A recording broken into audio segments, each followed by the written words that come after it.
Hello friends out there in YouTube land. This is Robert Hamm once again.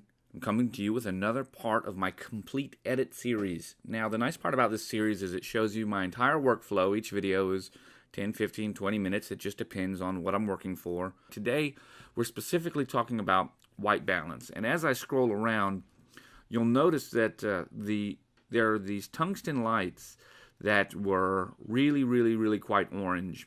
Now this is the type of look that I'm going to go for. This is a panorama that I stitched together out of 3 JPEGs, 3 individual images, this image, and this image. And you'll notice that you can very easily correct for that white balance right there. Now when I was shooting, I was using a film simulation mode of ProNeg Standard, which is just a softer contrast curve in very standard colors. And at the time, I may have had some additional color cast that was coming in that I just didn't see.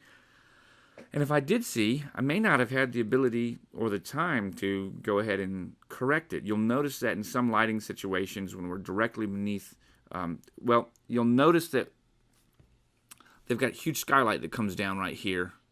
So all throughout the center, if you're standing, you'll see that the natural white light of the sun is coming in, so we've got correctly balanced images.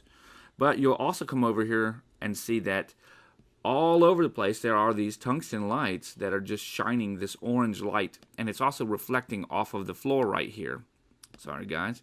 It's also reflecting off the floor, so we get this orange reflection off the floor, and we get this beautiful bright color of white that's coming down right here. So we've got two completely separate color tones, and that can make it difficult. So now that we understand exactly what we're going to do, we're just going to come over here into the develop mode and do what most people would do.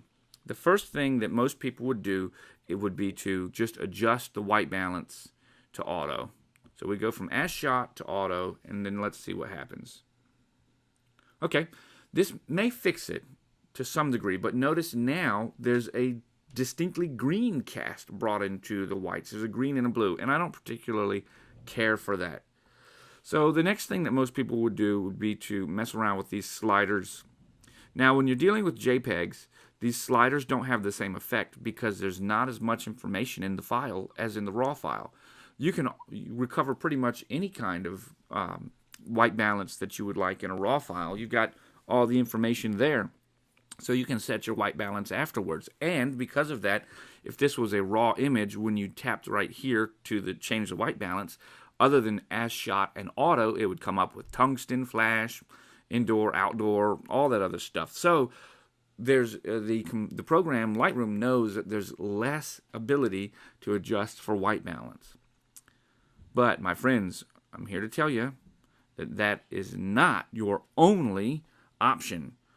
We have to understand why the workflow didn't originally work with just trying to color correct with auto and then changing the sliders. It didn't work because the JPEGs don't have the amount of information in them that the raw file does, so the program Lightroom can't pull from that information in order to make the adjustments that you would want. So we have to get it somewhere else, and actually it's quite a bit faster. Now that we know that, watch what happens when I come over here. I see that my problem appears to be orange, but I'm going to tell you 9 times out of 10 with tungsten lights, the problem is not actually in your orange saturation, it's in your yellow. Watch what happens when I pull the orange all the way down. Ugh, that's no good. And the reason is orange is in lots of skin tones, but yellow isn't particularly in many skin tones. And watch this. There we go. I want to show that to you again. There's before. There's after. Now we have maintained the proper white balance. Look, we didn't go green up here in the area of the skylight where the little mosaic is. And we have also gotten rid of all of that coloring.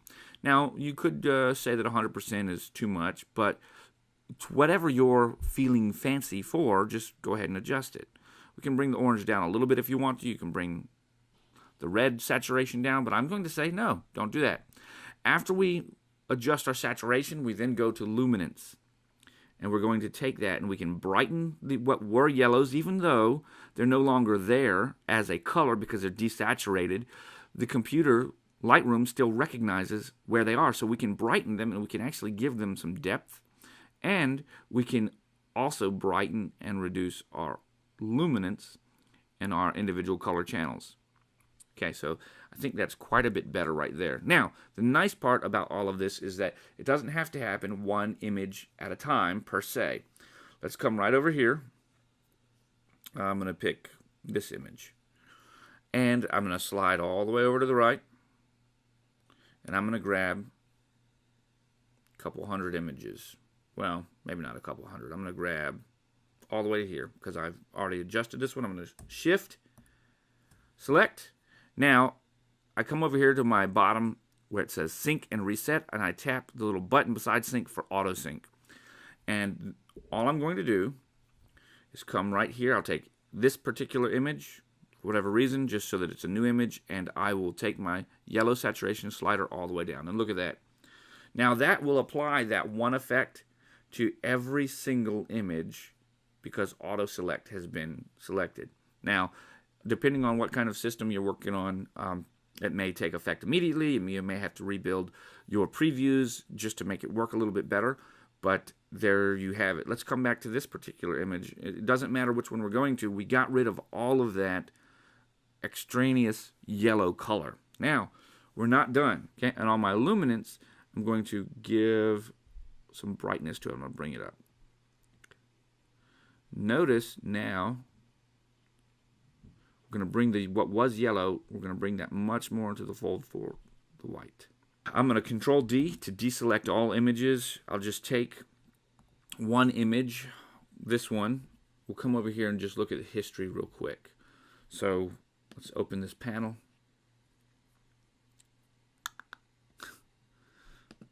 It's got a lot going on. It doesn't want me to. We'll open the panel and we'll just go back to the last time that I did anything with it, which was just probably post-crop vignette right here. So this was before all of our adjustments. Now remember, we didn't change any of the white balance with the white balance sliders. We used the hue, saturation, and luminance to target the color panels that we wanted, the color channels, I should say, that we wanted to go from that to that. And we didn't do it just for one image. Because all of these images were taken in the same light at the same area, we just did a batch process for all of the images. So once again, here, we went from that, we went from that to that. That's not all. Let's take a wide shot so we can have quite a bit more. Let's see. Originally, here, to, sorry guys, to here. Now, on some of these shots, I may not particularly care for the effect that we got. We did a batch process, so we have to think about where that falls into play in our workflow.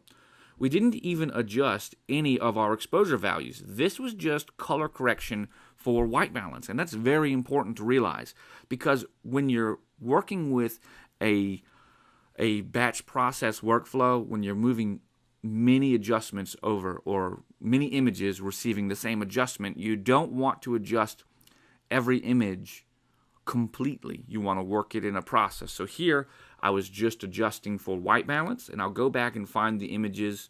I'll switch to my library mode so that I can switch through them a little bit easier, and then I'll come back to the beginning and we'll just look and see, hey, okay, that one's good. I like the color in that one. I like the color in that one. We're just looking through it like that. That's fine.